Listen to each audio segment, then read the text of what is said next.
Hi everyone. Today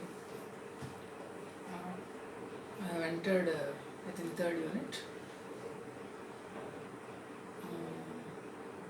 These are all disorders due to defects in the brain. Excuse me.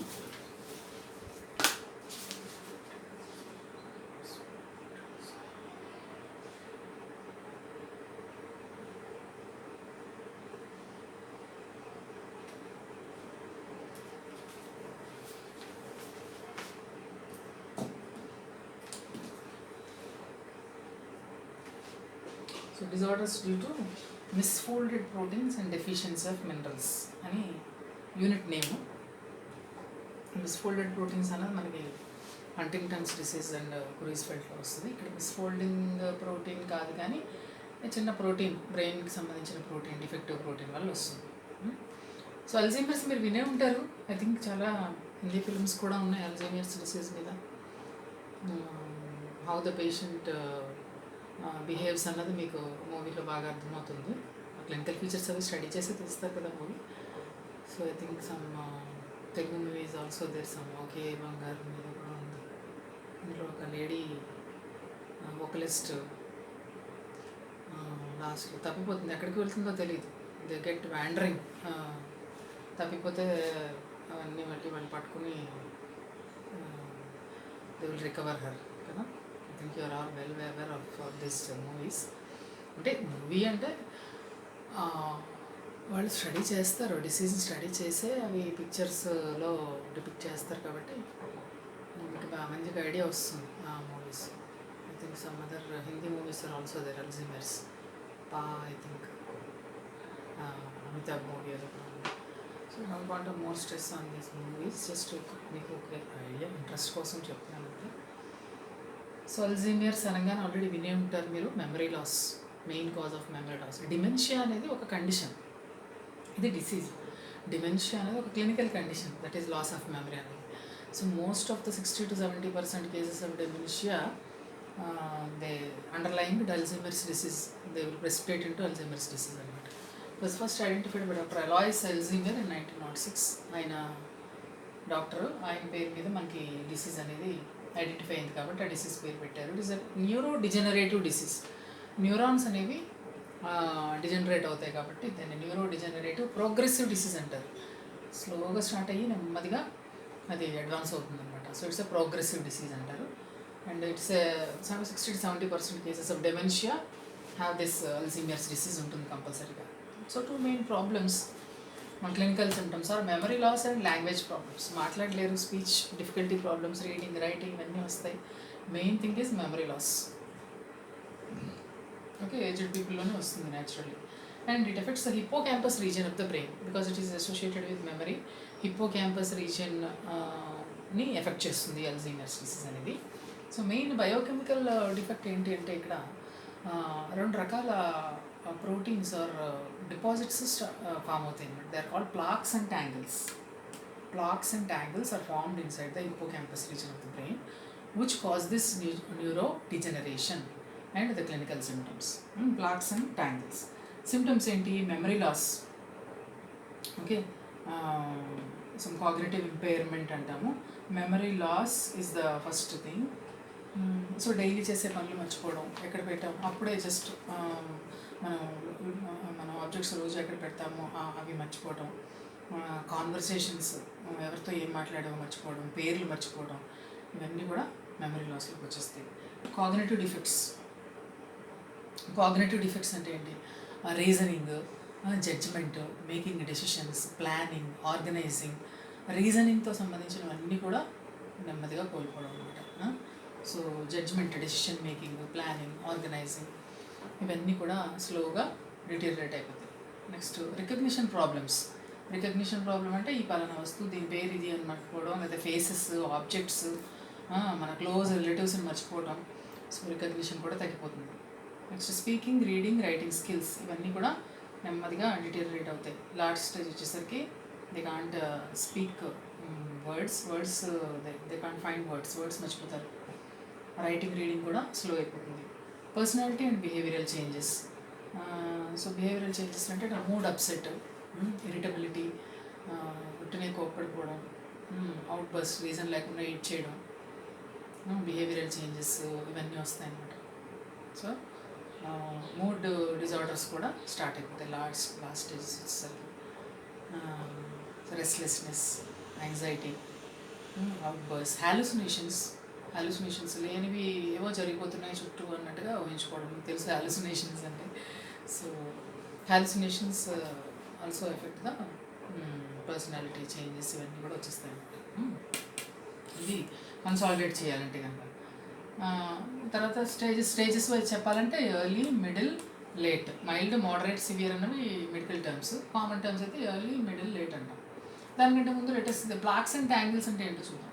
These plaques and tangles అంటే ఏంటంటే న్యూరాన్స్లో ఎమైలాయిడ్ precursor protein అని ఉంటుంది. ఆ amyloid precursor protein it is necessary for the survival, neuronal growth and repair. న్యూరాన్స్ని nourishment అనమాట. Neuronal structure, తర్వాత growth, survival, repair ఇవన్నీ జరగాలంటే beta amyloid precursor protein APP అంటాం, అది కావాలి. అది ఏమవుతుందంటే 2 ఎంజైమ్స్ వల్ల, beta secretase and gamma secretase అనే ఎంజైమ్స్ వల్ల అవి ఏం జరుగుతుందంటే it will be cleaved into 2 types of proteins or fragments called beta amyloid protein and tau protein. Beta amyloid protein and tau protein. ఈ రెండింటి కింద ఫ్రాగ్మెంట్ కింద జరిగిపోతుంది. అమైలాయిడ్ ప్రికర్సర్ ప్రోటీన్ అనేది బ్రేక్ అయిపోతుంది అనమాట ఈ సెక్రిటేజ్ ఎంజైమ్ వల్ల. అవి ఏమవుతాయంటే డిపాజిట్స్ కింద ఫామ్ అయిపోతాయి అనమాట. అక్కడక్కడ న్యూరోనల్ స్పేసెస్లో ది ఫామ్ డిపాజిట్స్. ఆ డిపాజిట్స్ వల్ల న్యూరాన్స్ యొక్క ఫంక్షన్ అనేది దెబ్బతినడం వల్ల ఈ మెమరీ లాస్ ఇదంతా కూడా వచ్చేస్తుంది అనమాట. So this is the biochemical background behind this Alzheimer's disease. The formation of plaques and tangles. Plaques అనేవి బీటా ఎమైలాయిడ్ ప్రోటీన్ యొక్క డిపాజిట్స్, ట్యాంగిల్స్ అనేవి టావ్ ప్రోటీన్ అనేటటువంటి యొక్క ప్రోటీన్ యొక్క డిపాజిట్స్. న్యూరోఫైబ్రిల్లర్ ట్యాంగిల్స్ అంటారు అనమాట. ఆ ట్యాంగిల్స్ ఫామ్ అయిపోతాయి. So tau protein, beta amyloid protein deposits form అవుతాయి. They are form from actually APP, amyloid precursor protein. అర్థమైంది కదా? సో ఈ ప్లాక్స్ అండ్ ట్యాంగిల్స్ అనేది మీరు హైలైట్ చేయాలి, because this is the actual biochemical background of Alzheimer's disease. So misfolded protein disorder అంటే మరి misfolded ప్రోటీనే కదా. Next different stages, early, middle, late. Early స్టేజ్లో ఏమవుతుందండి, వాళ్ళు ఎవరి హెల్ప్ అక్కర్లేదు, సోషల్ యాక్టివిటీస్లో పాల్గొంటారు, అంతా బాగానే ఉంటుంది. కొంచెం మెమరీ ల్యాప్సెస్తో స్టార్ట్ అవుతుంది. ఫెమిలియర్ వర్డ్స్ మర్చిపోవడం, అండ్ ఏది ఎక్కడ పెట్టామో మర్చిపోవడం, లొకేషన్ ఆఫ్ ఆబ్జెక్ట్స్, తెలిసిన వర్డ్స్ని మర్చిపోవడం, అండ్ ఫర్గెటింగ్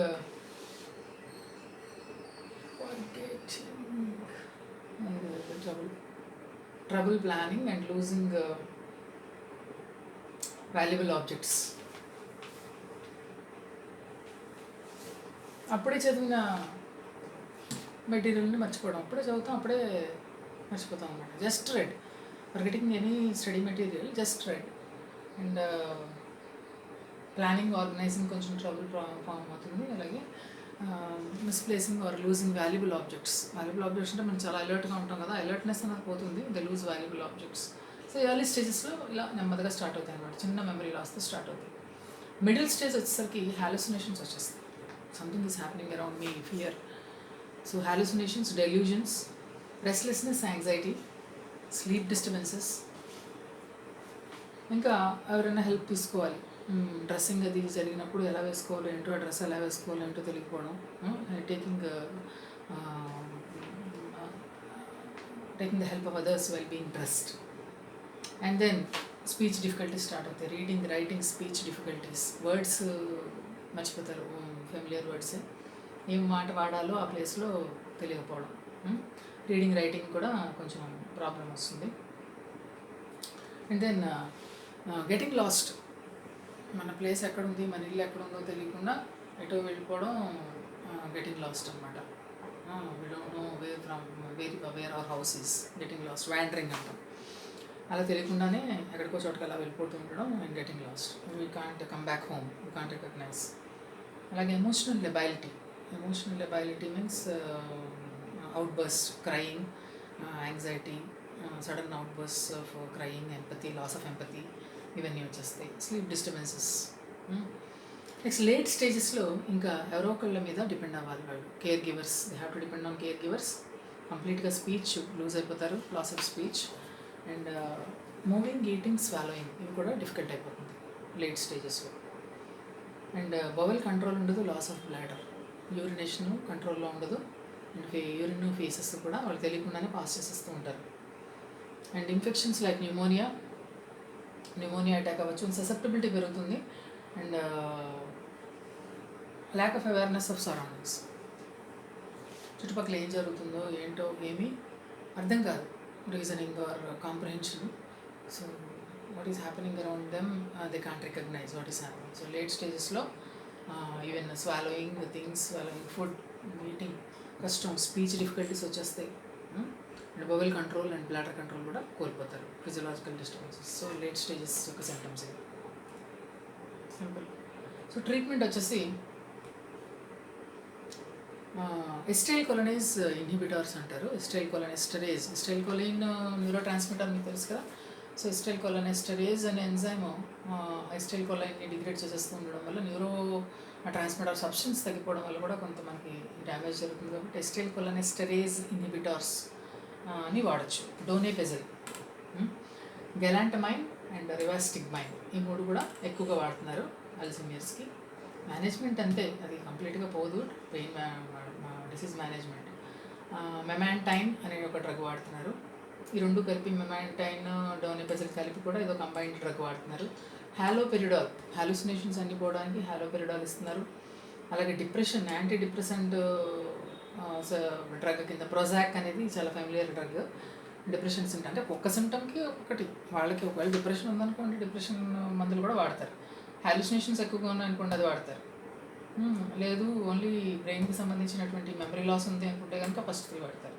సో వాళ్ళ కొరిలేషన్ అనమాట, వాళ్ళకి సంబంధించిన సిమ్టమ్స్ ఏమి ఉన్నాయో దానికి సంబంధించినవన్నీ ఉంటే కనుక ఆ డ్రగ్స్ అన్నీ వాడేస్తారు.